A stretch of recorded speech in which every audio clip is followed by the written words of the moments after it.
नमस्कार, मी सिद्धेश टाकवले आणि आपण पाहताय जय महाराष्ट्रचं डिजिटल प्लॅटफॉर्म. या डिजिटल प्लॅटफॉर्मवरती आम्ही एक नवी सिरीज सुरू केलेली आहे, जय महाराष्ट्र क्राईम फाईल्स नावाची. या सिरीजमधून आपण भारतामध्ये घडून गेलेल्या गुन्हेगारांचा एक मागोवा घेणार आहोत आणि त्यांनी केलेल्या कृत्याचा सुद्धा.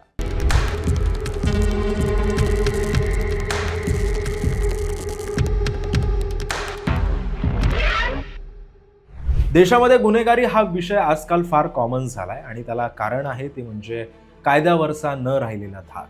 हा धाकच नाहीसा होत चाललाय. त्यामुळे गुन्हेगार असतील, सराईत गुन्हेगार असतील, डॉन्स असतील, सिरियल किलर असतील, हे आता वाढू लागले. आज आपण अशाच एका गुन्हेगारावरती चर्चा करणार आहोत, ज्या गुन्हेगारानं एकेकाळी सर्वांनाच घाम फोडला होता. बिकिनी किलर नाव ऐकल्यावरती तुम्हाला कळालं असेलच की मी कोणाबद्दल बोलतो. आणि त्याचं नाव होतं चार्ल्स शोभराज.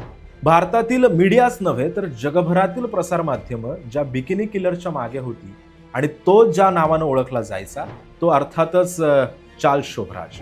त्याच्या मार्गावरती भारत असेल, नेपाळ असेल, म्यानमार असेल, थायलंड असेल, फ्रान्स असेल, इराण असेल, ग्रीस, तुर्कस्तान यांसह अनेक 9 देशांचे पोलीस लागले होते. एवढंच नव्हे तर शोभराजनं तब्बल 4 देशांमध्ये कैदी म्हणून सुद्धा शिक्षा भोगली. नुकतीच नेटफ्लिक्सवरती द सर्पंट नावाची डॉक्युमेंटरी त्याच्यावरती रिलीज करण्यात आलेली होती. त्यामध्ये त्याने केलेल्या कृत्यांचा इत्थंभूत असा मागोवा सुद्धा घेतला गेला होता. चार्ल्सचा जन्म 1944 मध्ये व्हिएतनाममधल्या सायगॉन इथं झाला. त्यामुळे युद्धाच्या त्या वातावरणामध्ये दुःख सहन करून वाढलेल्या चार्ल्सवर याचे फार मोठे परिणाम झाले होते. शोभराजच्या आईनं व्हिएतनाममध्ये तैनात असलेल्या फ्रेंच सैनिकाशी चार्ल्सला दत्तक घेऊन त्याला फ्रेंच नागरिकत्व दिलं. चार्ल्स सर्वात जास्त चर्चेमध्ये तेव्हा आला जेव्हा त्यानं अनेक सुंदर तरुणींची हत्या केली. 1970च्या दशकामध्ये मला असं वाटतं की दक्षिण पूर्व आशियातील जवळपास प्रत्येक देशामध्ये जाऊन त्यानं परदेशी पर्यटकांची शिकार केली. शिकार यासाठी म्हणेल कारण त्याने हत्या इतकी अमानुषपणे केली होती की ज्याची आपण कल्पना सुद्धा नाही करू शकणार.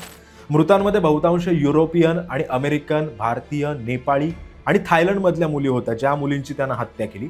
मात्र याची दहशत मोडून काढण्यासाठी आपल्या महाराष्ट्रातला एक मराठी इन्स्पेक्टर त्याला नडला होता आणि त्याचं नाव होतं मधुकर झेंडे.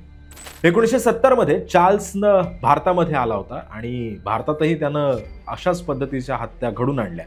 अखेर 1971 मध्ये त्याला पोलीस दलातील अधिकारी मधुकर झेंडे यांनी पहिल्यांदा अटक केली आणि ती अटक सुद्धा अतिशय म्हणजे चित्रपटाच्या एखाद्या सीनला लाजवेल अशी होती. त्याच्याकडून रायफल्स, रिव्हॉल्वर्स आणि इतर हत्यारं सुद्धा सापडली होती.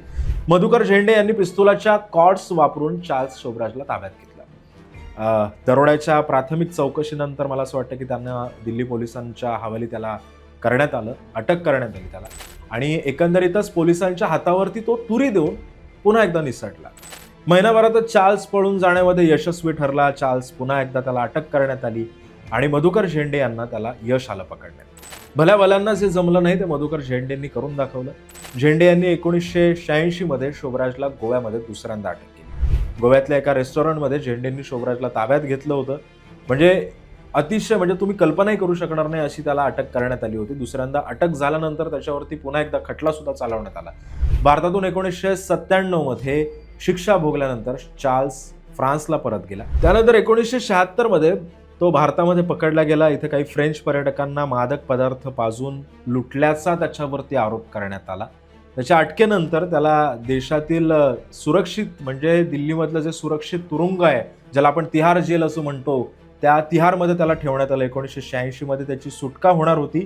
मात्र तिथून सुटका झाल्यानंतर त्याला थायलंडला पाठवलं जाणार होतं. त्याच्यामुळे काय झालं की तिथं त्याला मृत्यूदंड होणार होता. मग त्यानं तिथून पुन्हा पळून जाण्याची योजना आखली. एक प्लॅन आखला त्याने की कशा पद्धतीने आपल्याला जेल तोडून पाळता येईल.